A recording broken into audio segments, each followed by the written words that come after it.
Oh, great. It's asking for consent for that too. I love it. Yeah, right. Hashtag Okay, trauma informed. Yeah. there we go. Consent. Digital, digital, digital. Yeah. This. There we are. Okay. Well, I think I hit all the right buttons. I think we could just jump in. Susana, how are you? Good. I'm good. Greetings from Los Angeles. How are Yeah, you? I'm doing well. Austin is great. Awesome. I think we were talking in the green room. We just got back from a little bit of a trip where we were out in Mexico for a little while. So that wasn't bad. Yay. Yum. It was, Excellent. it actually was my first, this is totally off topic. It was our first COVID test that wasn't self-administered. So they had, before we could get, board the next day, they had to send a nurse and a doctor up to the room, and they do that test where they take the Q-tip and they swab your brain through your nose. And that Right. was the first one I had like that. Oh, lovely. But you Yeah, survived and your brain seems to be working okay. I did. I did. Still negative, so it's not a problem. Awesome. Cool. Let's Cool. jump right in. So, Okay. so for those who don't know you, let's just do a quick. I like to ask our guests to do here on the CXR podcast, do an escalator pitch of who they are and why anybody should sort of be paying attention to what they have to say, their opinion. So, can you give us kind of a quick overview of kind of who you are and a little bit of your history? You've done some writing for Workforce Magazine. You do some writing. I picked you up on really hit my radar for TLNT and ERE. But why don't you tell everybody kind of a little bit about yourself? Sure. Thank you so much, Chris. And thank you so much for inviting me to chat with you today. It's really a pleasure to talk with you again and sort of indirectly meet your members. So sort of the way I describe my work is that I help heal what ails us through creativity, heart, and insight. So I am the principal owner and founder of a company called Words, Wisdom, and Wellness. And I identify as a writer, wisdom coach, and wellness warrior. What does that mean? That means that I publish and write essays, articles, and poems. I'm a published poet and performance poet. I do transformational life and leadership coaching.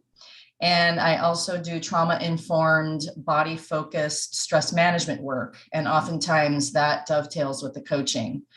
I'm also a former and recovered workplace wizard, which is part of what we'll talk about today. Yeah. So I come from a 30-year career, mostly in the diversity, equity, and inclusion space with some organizational development and leadership development thrown in.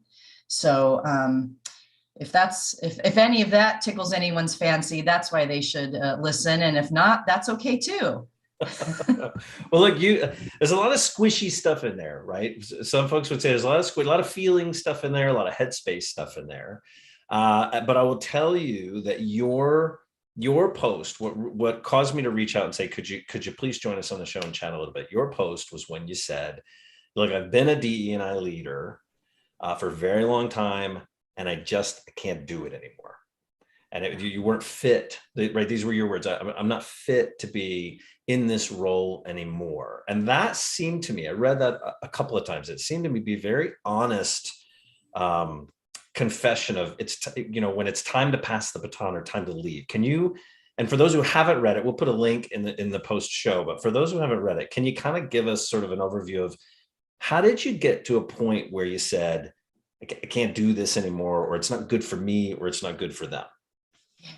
Oh, such a big question, isn't it? And that was an article that I put a lot of heart and soul into. And I'm actually writing a second piece that will be elsewhere. So if folks are interested in following me, they'll see that when that comes out. I'm shopping it around.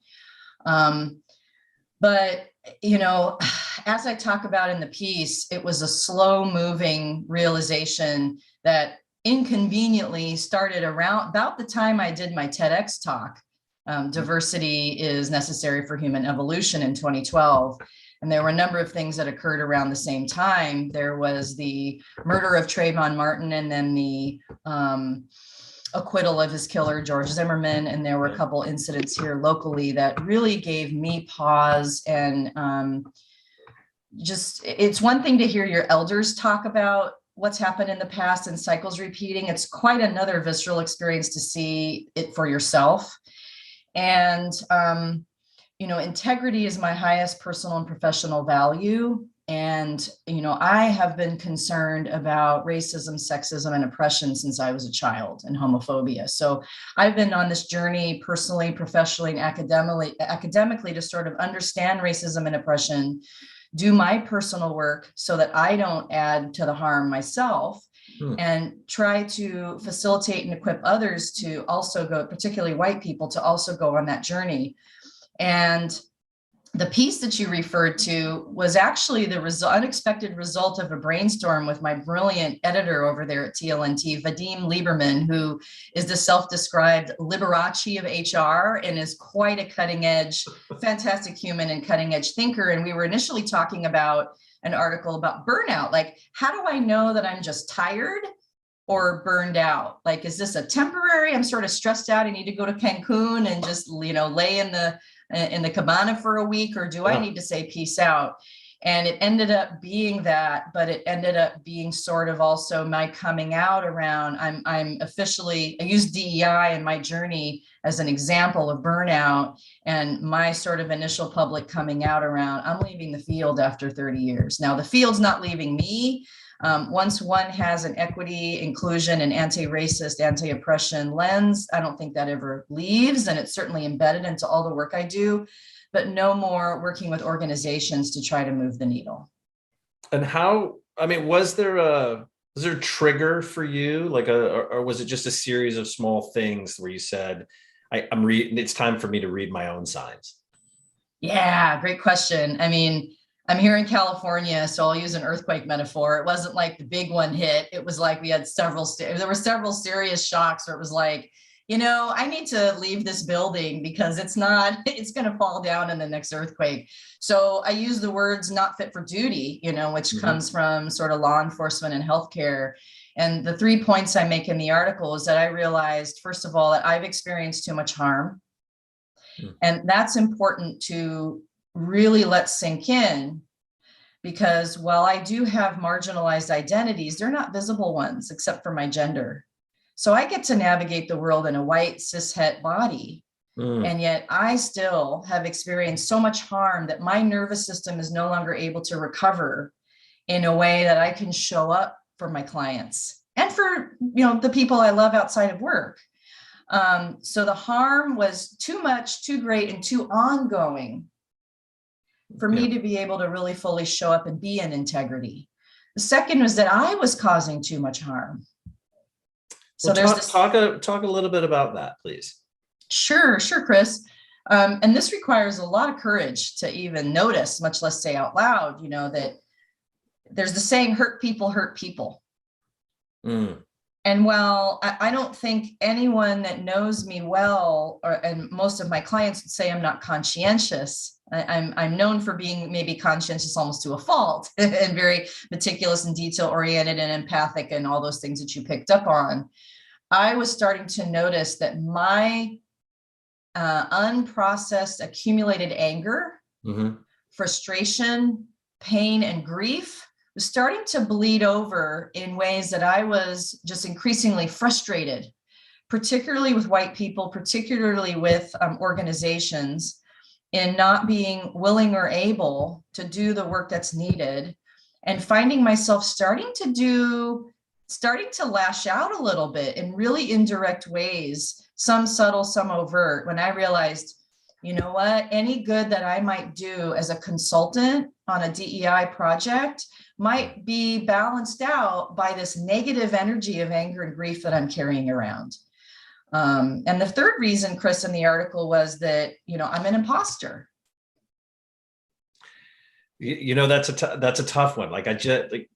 It's a tough one, Susana, because you talk about, there are people who function quite successfully with this imposter syndrome, right? And have a really hard time with it, and yet are not. They are exactly where they should be, where they have earned to be. But when you say I'm an imposter, are you, and we haven't talked about this, are you proclaiming that you're in a role or a position or a state where you shouldn't have been, or that you couldn't somehow quantify how you got there? Ooh, that's a great question and way to frame it. I would say more the former than the latter, Chris. Okay.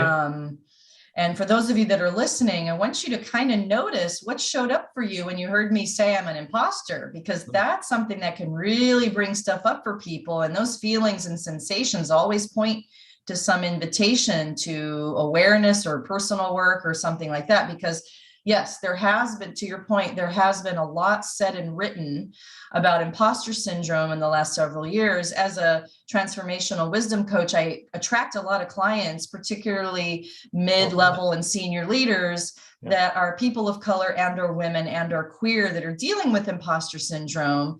But the problem with the way imposter syndrome has gotten talked about is, whether consciously or unconsciously, it's usually been framed as, people of color and women and queer folk somehow have lower self-esteem, and we need to help them have better self-esteem and sort of, get the mentoring or the confidence that they need to be successful.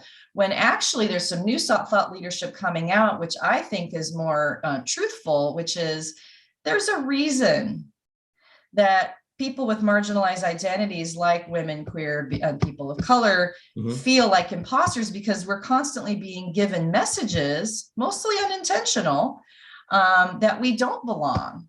But rarely is the question ever asked, do you belong?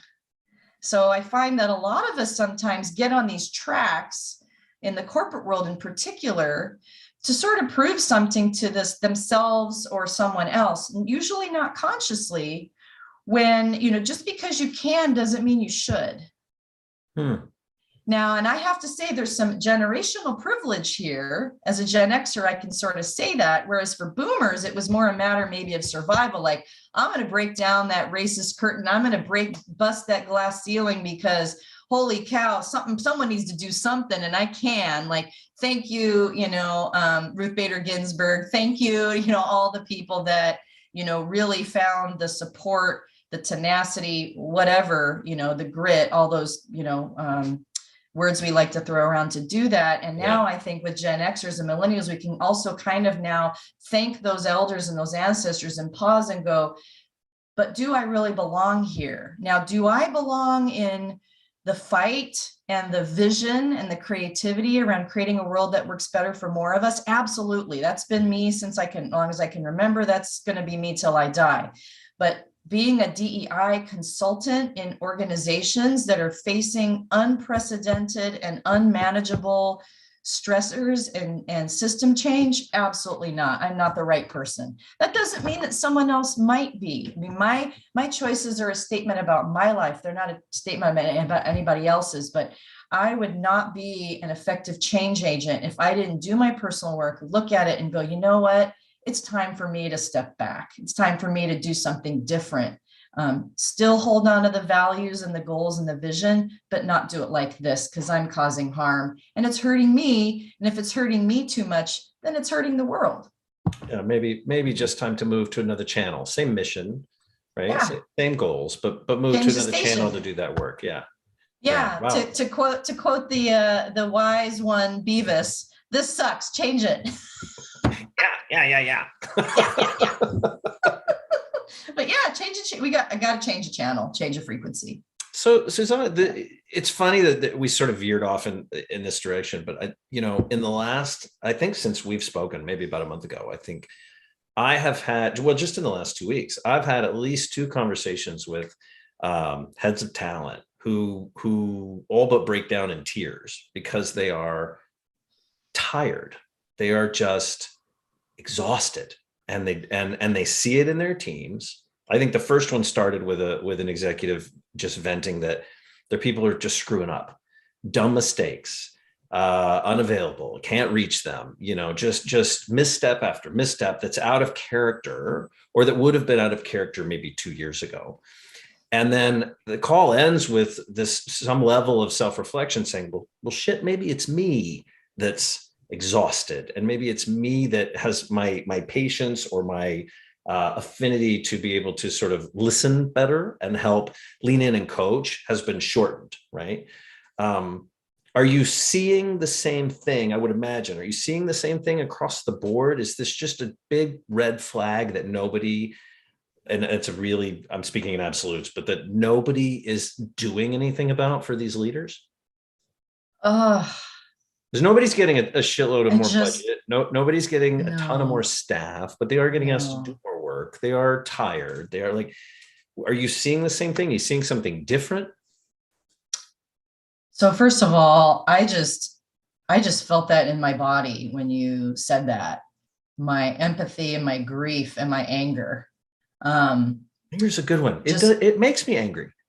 yeah, yeah, and it should. And let me say why. Hmm. First of all, my bias, my context, my perspective here is that when I say 30 years in DEI, I've done that as a consultant with my own businesses. I've done that as a principal with a large corporate consulting firm. I've done that as an employee, and I've done it as an internal leader in a 6,000 person organization in healthcare.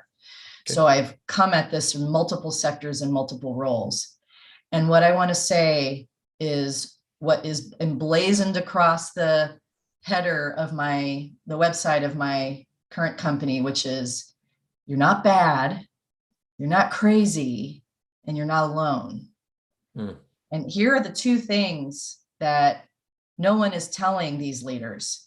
First of all, we are right now facing tremendous, as I was kind of alluding to earlier, tremendous systemic pressures.